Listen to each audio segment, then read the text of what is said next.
to Economic Decode, and once again I'm back with another very interesting topic which is most commonly asked and most commonly requested, that is, what is RBI and what are the functions of RBI.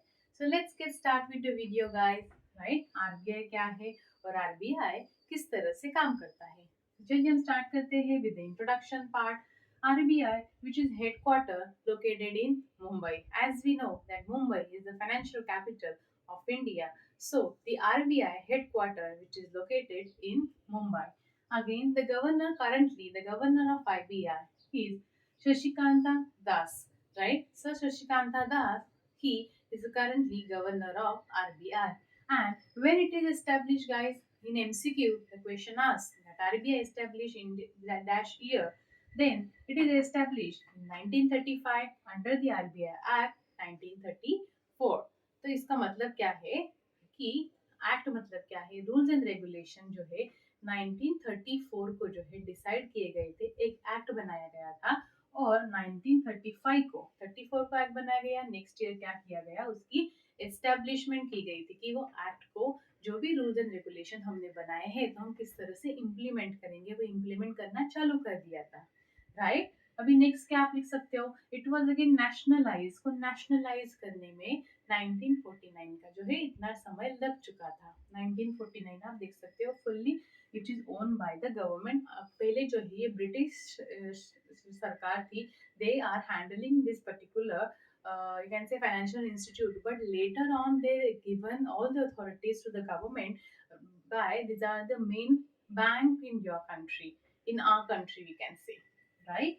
So this is the introduction part. You can see the Reserve Bank of India, where is the headquarter, who is the current governor of the RBI. You can write introduction part. If you research some other thing, you can also write that. If it is a valid information, you can surely write.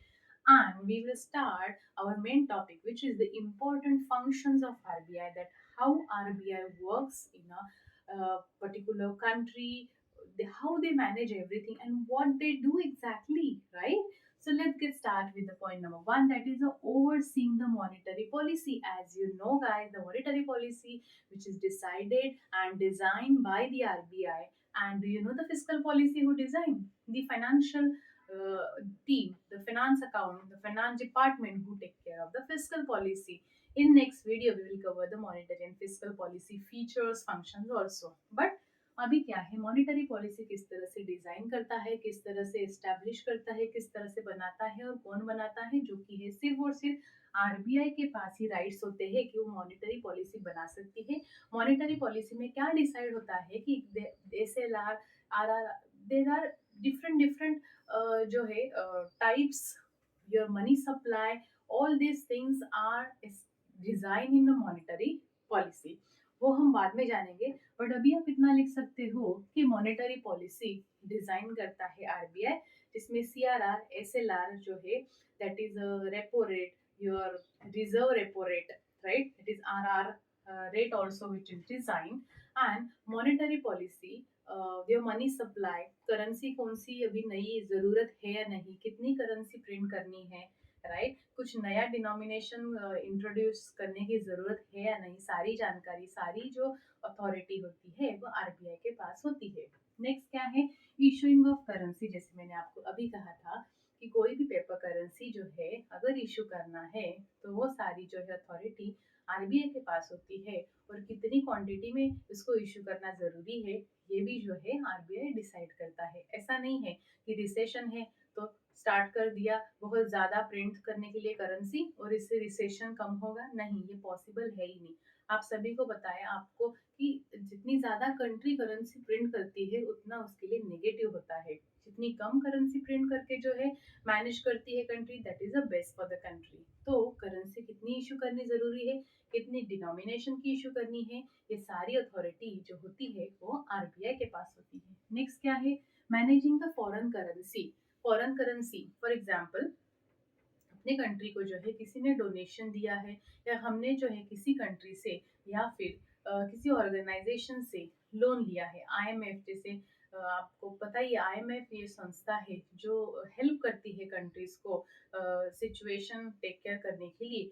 And RBI में जो जितना भी foreign currency पैसे आते हैं वो किसी personal account में नहीं आते, वो आरबीआई को दी जाती है। फिर आरबीआई क्या करता है, सब्सिडी से कुछ पॉलिसी लॉन्च करनी है, कहाँ पे जरूरत है, फार्मर्स को कुछ अलॉटमेंट करनी, तो जितनी भी पॉलिसी डिजाइन होती है ना, तो वो पैसा हम आरबीआई से ही निकालते हैं, हम मतलब गवर्नमेंट, राइट। तो किसी ने सब्सिडी दिया है, कुछ डोनेट किया है, या फिर अपनी कंट्री ने कहाँ से लोन लिया है, सारा अकाउंट जो है मैनेज कौन करता है, आरबीआई। ओवरसीज फॉरेन करेंसी जिसे कहते हैं, तो सारा फॉरेन करेंसीज, ये तो हो गया टू टेकिंग लोन और गेटिंग सब्सिडीज। सेकेंड उसका पार्ट ये हो सकता है कि आपके कंट्री को किसी का अपने आईएमएफ से लोन लिया, so you have to payable to that loan, तो आपको पे करना है, इंटरेस्ट पे करना है, उसकी जो है अमाउंट पे करना है, या फिर आपकी कंट्री किसी कंट्री को हेल्प भी तो कर सकती है, राइट। इसमें भी जो है सारे जो है अकाउंट्स और सारी चीजें जो है आरबीआई हैंडल करती है, कोई पर्सनली एक पर्सन के अकाउंट से नहीं होता है, सारी मैनेजमेंट जो होती है आरबीआई करती है। नेक्स्ट क्या है, bank government, bank of government, that is again, this is again bankers bank, सब बैंक्स के जो मेन हेड है, that is again the RBI. RBI again which is under the government regulation, वो किसी भी प्राइवेट पर्सन के पास नहीं है, प्राइवेट सेक्टर के पास नहीं है, this is again owned by the government regulation and authorities. Next क्या है, अगेन बैंकर्स और schedule as a commercial, bankers of schedule commercial bank, that means they also help the commercial bank। जैसे हमें सब पता है कमर्शियल बैंक जहाँ पे भी हम जाते हैं, प्राइवेट बैंक है, कमर्शियल बैंक है, राइट, गवर्नमेंट बैंक है, तो उनको जो ऑपरेट करती है या उनको जो भी मनी लेंडिंग की प्रोसेस होती है, जितनी भी हेल्प की रिक्वायरमेंट है, वो सारी guideline, help, rules and regulation, उनका जो है पूरा ऑब्जर्वेशन, ऑडिट कंडक्ट करना, उनके ऊपर ध्यान भी रखना कि हर एक बैंक किस तरह से काम कर रही है, तो ये सारी चीजें जो है वो आरबीआई ही करता है, कि सारे बैंक्स को वो कंट्रोल करती है, उनको प्रॉपर ऑब्जर्व करती है, उनका काम किस तरह से चालू है, ऑडिट करना एवरी ईयरली बेसिस पे। तो इससे बहुत सारी चीजें होती है जो मेन लीड जो करती है वो आरबीआई करती है। नेक्स्ट क्या है, work for overall economic growth and the country, economic growth of a country, that means RBI इसके अलावा भी बहुत सारे काम करती है, दैट मीन्स ऐसी प्रॉपर मॉनेटरी पॉलिसी डिजाइन करती है so that economic growth possible हो, प्रोडक्शन पॉसिबल हो, सब्सिडीज किस तरह से देना है, फार्मर्स को अगर लोन का रीपेमेंट है तो वो कितना देना जरूरी है, कितनी हेल्प की जरूरत है। फॉर एग्जाम्पल, अगर किसी सिचुएशन में कंट्री में नेचुरल कलामिटीज आती है तो लोगों को भी हेल्प करना जरूरी होता है, राइट। तो उसी टाइम पे आरबीआई से जो फंड आता है वो जो है प्रॉपर सेंट्रल और स्टेट गवर्नमेंट डिवाइड किया जाता है, और ये सारी जो हेल्पिंग है या फिर ग्रोथ की डिटेल, ग्रोथ की लिए जो भी जरूरत होती है, या फिर प्रोडक्शन के लिए है, एजुकेशन में कुछ सब्सिडीज दी जाती है, स्कॉलरशिप दी जाती है, हेल्थ केयर सिस्टम में कुछ ऑप्शन या फैसिलिटीज दी जाती है, सीनियर सिटीजन है, इन्फेंट है, चाइल्ड मदर्स है, right. So all these things are taking care by RBI also. सिर्फ करेंसी या फिर मॉनेटरी पॉलिसी डिजाइन करना ही नहीं होता है, बट इसके अलावा आरबीआई कंट्री की इकोनॉमिक ग्रोथ को भी डेवलप करने की जिम्मेदारी जो है आरबीआई उठाती है। So these are all the functions of RBI. Very important and very simple word I had explained to you. I will again revise. Overseeing the monetary policy, issuing of currency, managing the foreign currency, bank of government, bankers of scheduled commercial bank, work for overall economic growth of country. You can see the structure. I will give you just a glance of information, but detail I will give you in next video. अभी structure किस तरह से काम करता है? Structure मतलब क्या? ढांचा, कि आरबीआई में अगर स्टाफ है, कोई हेड है, तो उनकी हायरार्की क्या होती है, राइट। तो that I will give you just glimpse of that, but detail you have to keep watch the economic decode. So RBI है, उसके अंडर कौन होती है, three types, three branches, you can see commercial bank, cooperative bank and development bank. इनकी भी information मैं देने वाली हूँ गाइस आपको, बट नेक्स्ट वीडियो में। अभी इसका स्ट्रक्चर आप देखिए, पिरामिड में मैंने ये यहाँ पे जो है डिजाइन किया है।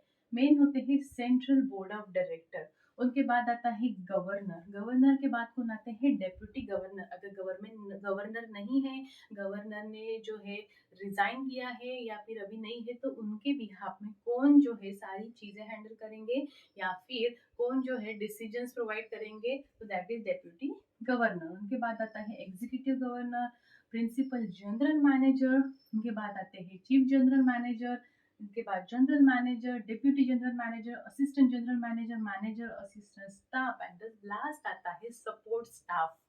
राइट, तो कैसी लगी आपको information and the functions of RBI also and the introduction of RBI also?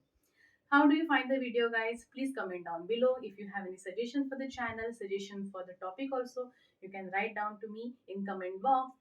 Like the channel, subscribe. It is very very important that when you're watching, please do subscribe because subscription it is free of cost. How do you find the video, guys? I hope you like the video. In very simple word I had explained to you, and thank you so much for watching Economic Decode.